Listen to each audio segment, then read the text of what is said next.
San Diego Gas and Electric. Now, SDG&E is always kind of under fire, under the microscope. And, we talked about the Cedar fires. I mean, ultimately, it was down power lines from the winds that ignited the Cedar fire back in the day. And I think also what ignited the Witch Creek fire. So San Diego Gas and Electric is always in the news. And, there's been talk here about a plan to have certain cities have a city-run utility as a competitor to SDG&E. And I think Solana Beach or Del Mar and maybe a few other cities were kicking around the idea. And it's interesting, having competitive rates. And we had a little bit of that about 20 years ago, but that was during the whole Enron goofiness. But back then, they deregulated the energy market, and there were multiple providers of electricity. And while they were all using the same infrastructure, they all had different pricing plans with different features and benefits. But in the end, it was the same infrastructure, right? Well, now there's talk of essentially making our utilities for gas and electric run by the government, similar to how government runs water, similar to any other sort of government monopolies of certain systems. So now there's a ballot measure that's being put together. They're out hustling signatures to push out San Diego Gas and Electric and create a public utility. And the plan, which the guy that's organizing this plan, his name is Bill Powers, which is great because this is a power initiative. But according to Bill Powers, the push is for the city of San Diego to take over the poles, the wires, the substations in the local right-of-ways and end its century-long relationship with San Diego Gas and Electric. He said San Diego is already suffering from the highest electric rates in San Diego. Well, to the best of my understanding, that's true. Our electric rates here are crazy. And I think as SDG&E has evolved and has begun to use less and less fossil fuels, we're seeing the price of electricity go up. And then meanwhile, for what little fossil fuels that are being used by SDG&E, those prices are going up. And there's a lot of worldwide implications there that affects natural gas and oil and a lot of other things. But according to Powers, he said rates from San Diego Gas and Electric have doubled since 2016.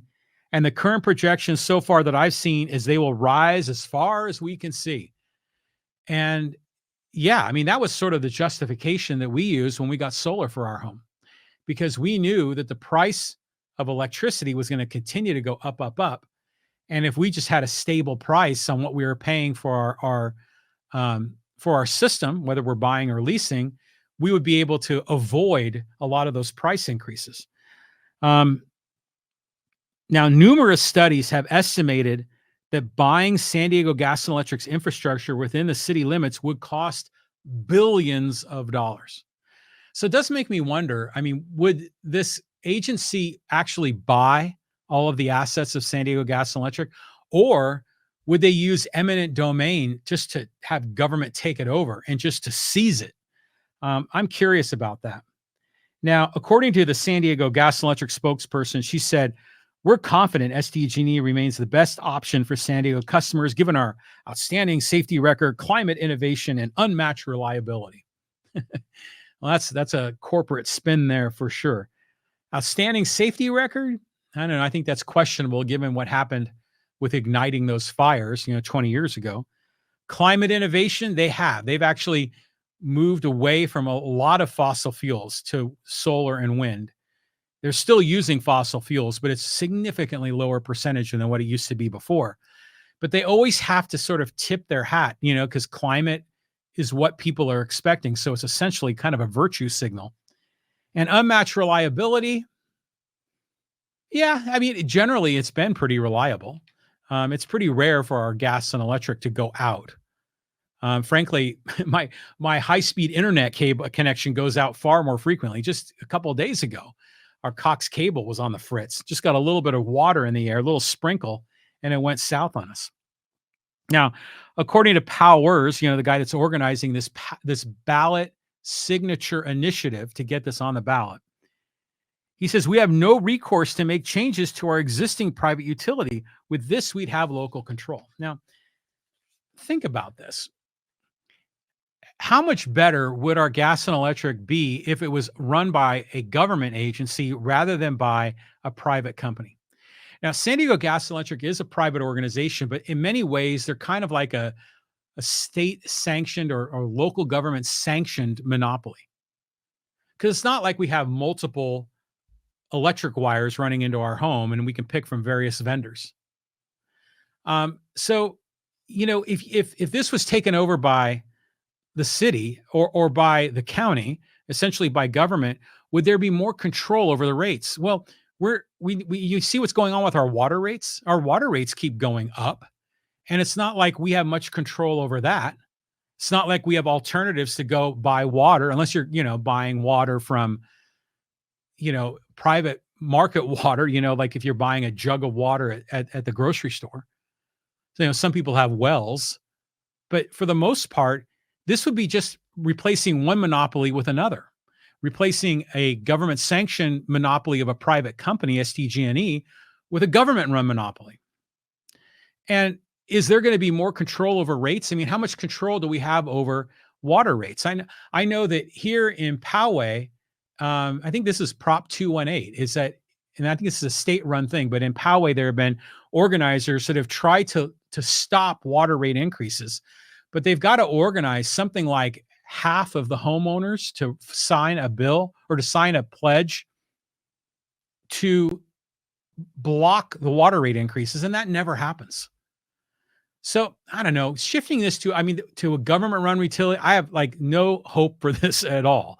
I don't know if this is really the answer. To me, the answer here is to put your own power generating system on your rooftop and to have solar. That's the way to avoid this, and to convert more of your internal appliances to electric. And then by having solar, now you're literally in control. You can make decisions about your own home. And if you're a renter, you can make decisions on where you want to rent, depending on if they have solar or not. But in the end, that's how we take control. Because if government runs the utility company, the only way you have any sort of control is if you can get at least half the voters to agree with you. You don't have any independent control at all. So I know I'm kind of skeptical of this. Will it get the signatures? Probably. It probably will. And will it pass on the ballot? This would be crazy to see the marketing and propaganda around this if this ever got to become a ballot initiative. But there would be a lot of voters in San Diego that would vote against SDG&E just out of spite. No question. And there's a lot of legitimate reasons to be upset with SDG&E. And frankly, it could pass, but I don't know, be careful what you wish for. I don't know what's out there on the other side.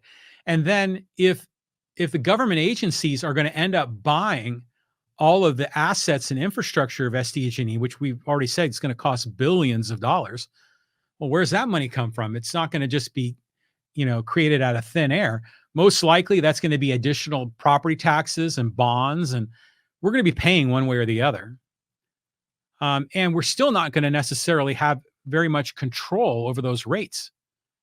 So what do you think? Or should we just use eminent domain and say, screw SDG&E, we're just going to seize your assets and make it community-owned property?